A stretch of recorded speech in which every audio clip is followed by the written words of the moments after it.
Sa bahay, opisina, kotse, taxi at jeep. What? Tricycle, FX, bus na masigip. Okay, ah. Palengke, internet, plaza, karinderya. Energy FM, nagbibigay sa'yo. Huwag mong sabihin radyo, sabihin mo #1 Energy. Pangga, energy kaibigan mo. Pangga, energy ang numero 1. Agad tumango na at isigaw mo. Same, pero iba. Huwag mong sabihin radyo, sabihin mo Energy. Naka-energy na ba ang lahat? Lagi. Ang pinakamakulit na girlfriend mo sa balat ng radyo. Isang magandang morning sa inyong lahat. Ako pa rin po nag-iisang girlfriend mo sa radio. My name is Lindsay. Makulit pero may puso, handang makinig sa mga kwento mo. Alam mo, feeling ko kailangan mo na siyang iwan kasi it doesn't make sense. Ang kwento sa lihim ng liham.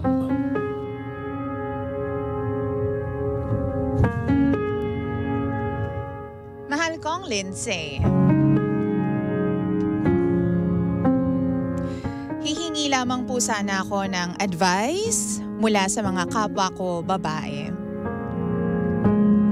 At sana yung mga lalaking nakikinig din po dito sa Lihim ng Liham at sa Energy FM ay kahit papano magbigay ng idea nila about sa problema ko.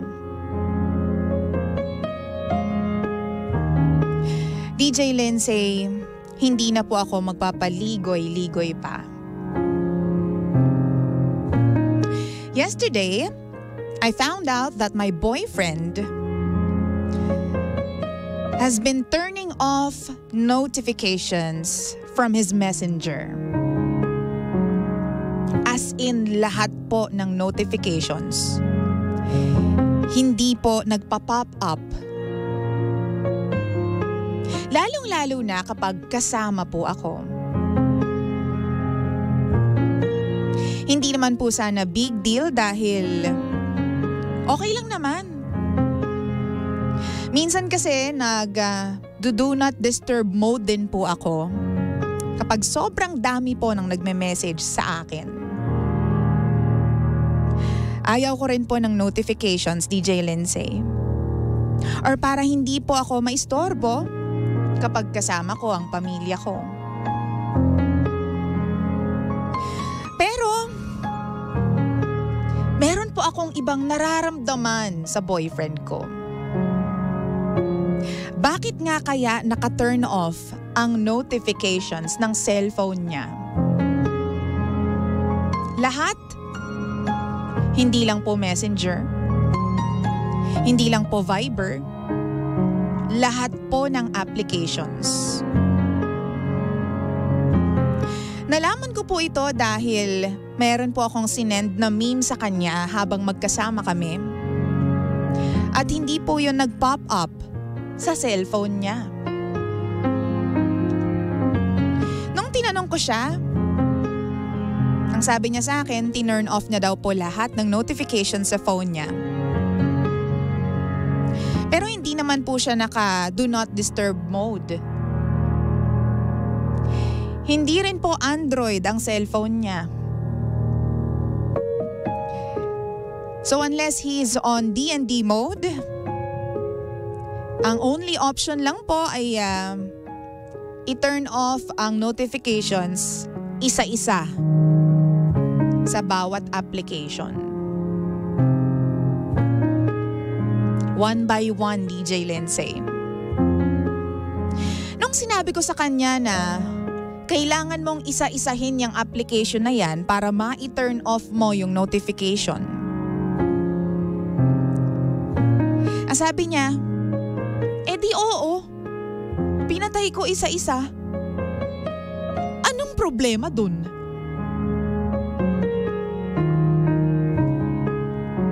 Hindi ko po alam pero parang meron akong ibang nararamdaman sa kanya. Hindi niya naman po kasi ito ginagawa dati.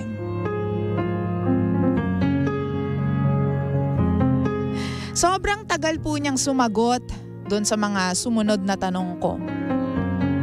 Para po siyang nag-iisip pa ng isasagot sa akin. Tapos habang kinakausap ko siya tungkol doon, nanood pa siya ng video sa YouTube. Tapos nagbasa pa ng comments habang ako naghihintay ng sagot niya. Tapos a few minutes later, DJ Lindsay, niyaya niya na akong magmerienda.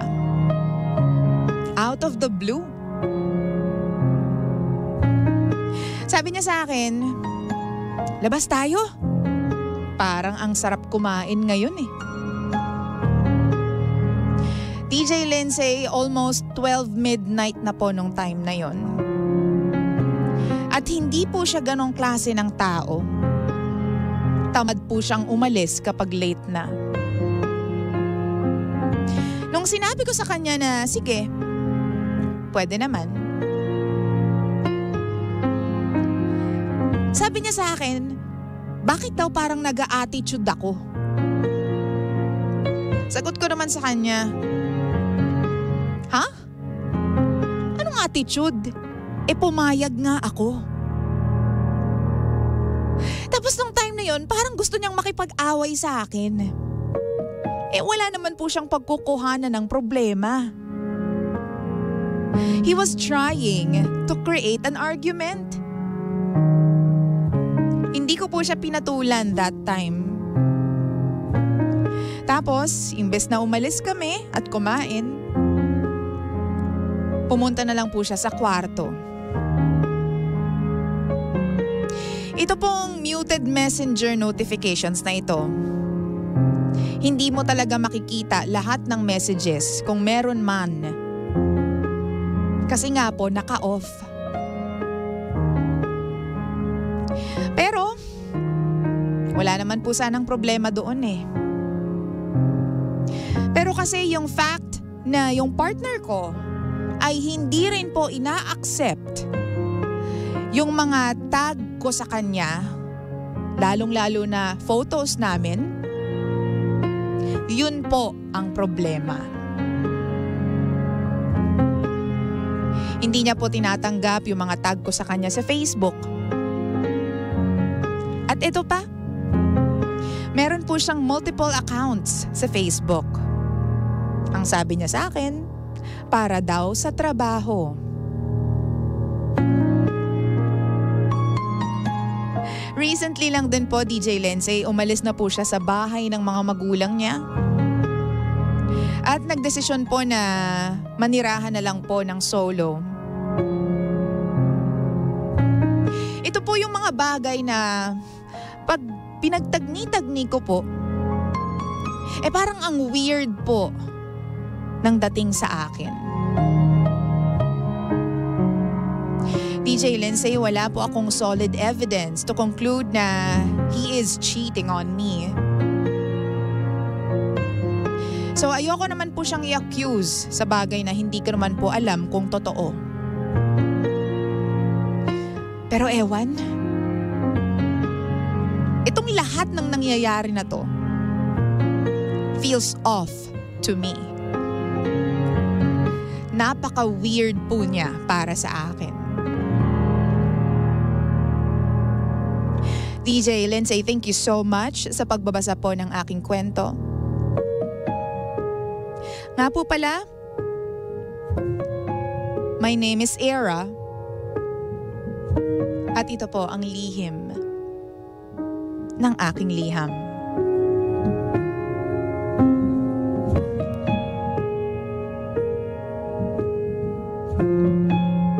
Lihim ng liham.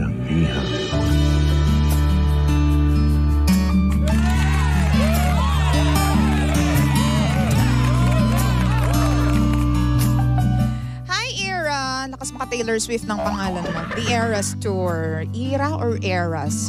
Kung ano man yan, Tay-Tay. Ay, wait lang. Si Kuya Darwin Balderrama ng Ususan po, yun yung nanalo kanina. Pero hindi niya nagawang tumawag sa atin dito po sa ating hotline. Kaya naman po, wala na. 200 na lang mamaya kung may 200 pa. Kung sasagot siya, bibigyan natin siya ng 200 pesos para sa pang-cash or pang-cash on air promo.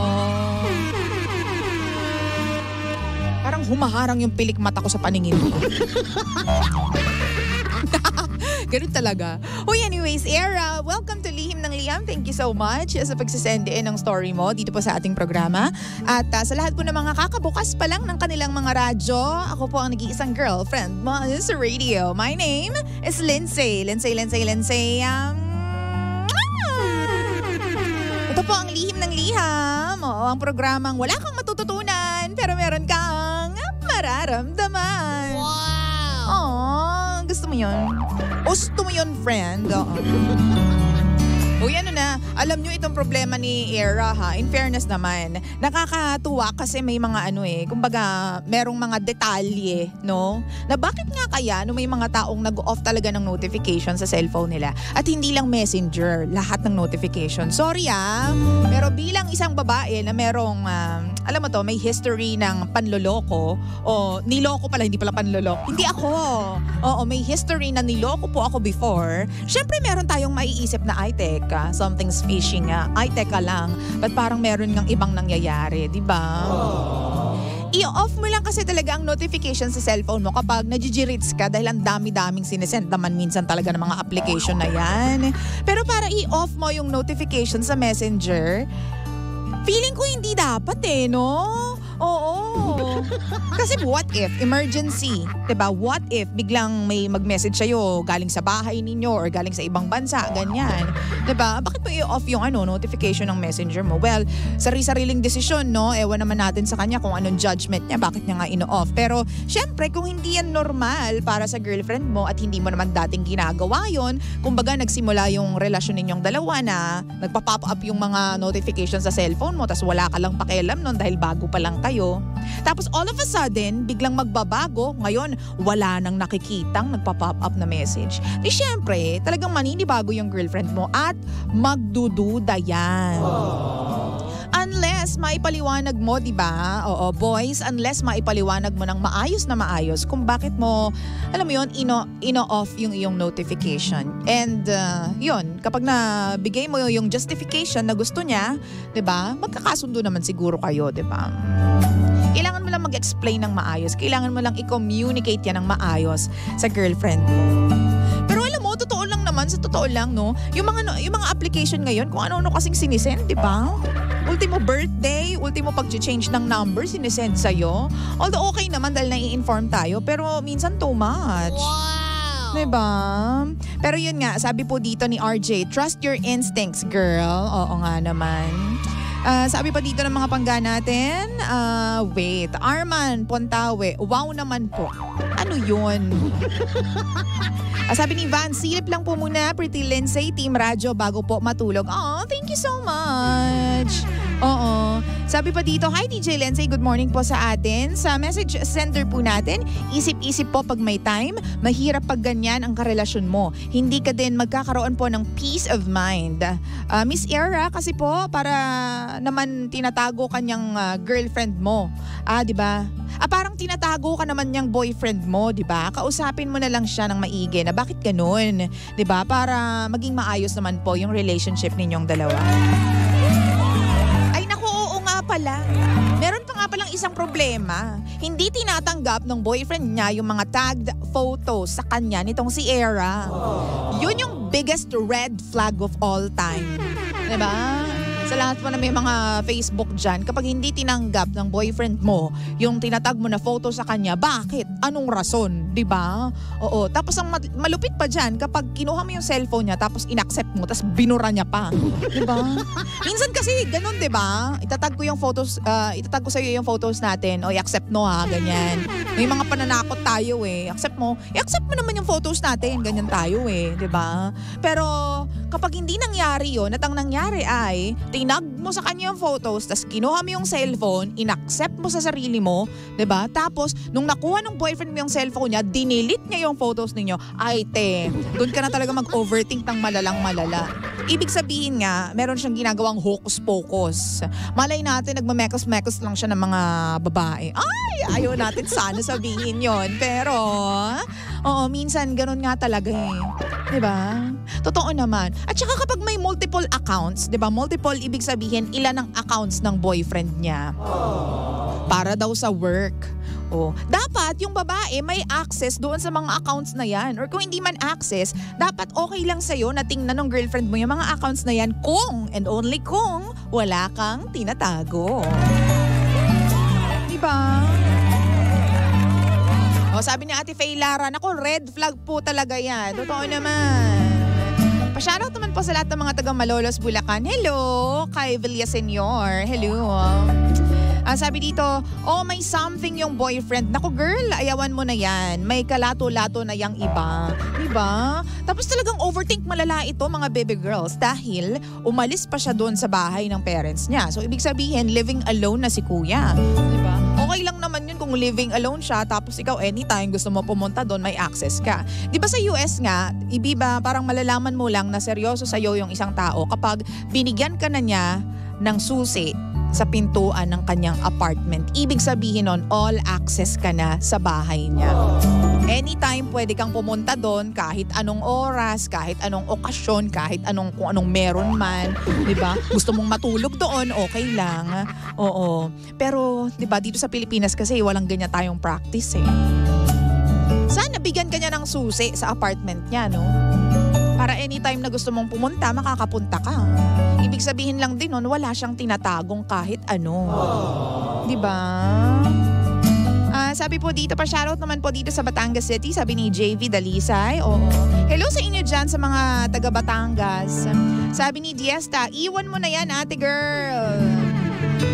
Pa-shoutout naman po Archie Dakil. Pa-shoutout din po Dakil family from San Pablo. Hello po sa inyong lahat. So, siguro to finalize lahat ng ito, kung ako din naman, at saka feeling ko kung, di ba, yung ibang mga babae din na nakikinig sa atin, mag-a-agree when I say na malamang sa alamang, meron nga talagang something yung jowa mo. Di ba?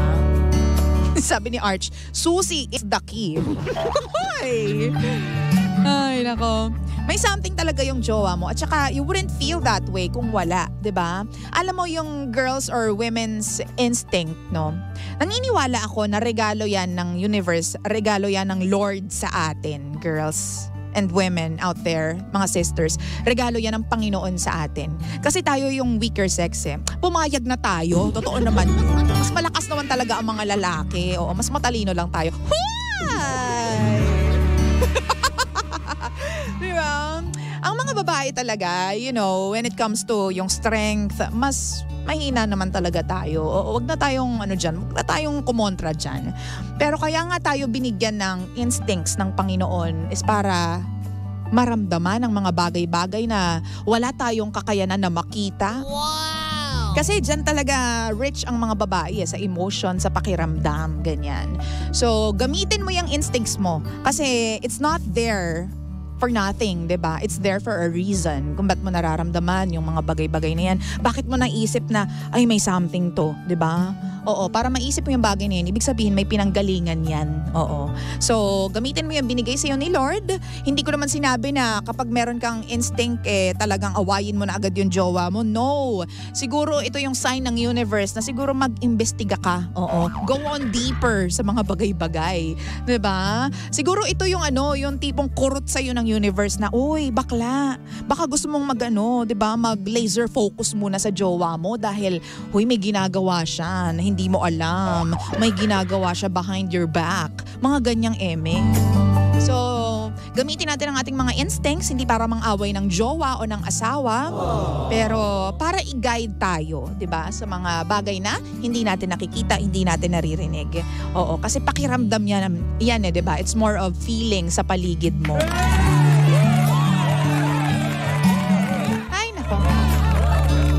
sabi ni Era, grabe pa naman po instinct ng mga babae. Totoo naman yan. No? Kapag meron tayong naramdaman, matik imbestigahan mo. Kasi hindi mo siya, diba ako naniniwala ako na hindi magkocross yung ganong idea sa isip mo. Diba? Kung walang rason. Simple as, halimbawa, meron kang naisip bigla na tao, 'di ba? May nag-cross sa isip mo na, halimbawa, tita mo bigla mong naisip. Mas maganda kung i-message mo yung tita mo, 'di ba? Kamustahin mo siya or puntahan mo siya, kitain mo siya kasi baka may something na nangyayari sa kanya, kaya kailangan mo siyang kamustahin, no? Diyan ako naniniwala is mga ganyang signs, no, na hindi porket, alam mo yun, napadaan lang sa isip natin. Wala lang yun, no? Pabayaan mo yun. Hindi, it's not like that. May rason kung bakit dumaan siya sa isip mo. May rason kung bakit naisip mo yung mga bagay na yan towards your relationship with your boyfriend. Okay? Kaya act on it. Move it, girl. Oo. 9:26 na po nung nagmamagandang umaga. Mahal ko pang ako, baby ko. Siyempre naman, thank you so much, Era, sa pag-send in ng story po dito po sa Lihim ng Liham. And of course, sa lahat po ng mga nasa sitwasyon tulad po ni Era, masakit naman talaga ang maloko. Pero hindi ba kailangan mag-imbestiga ka muna bago ka mag-accuse that you are being cheated on?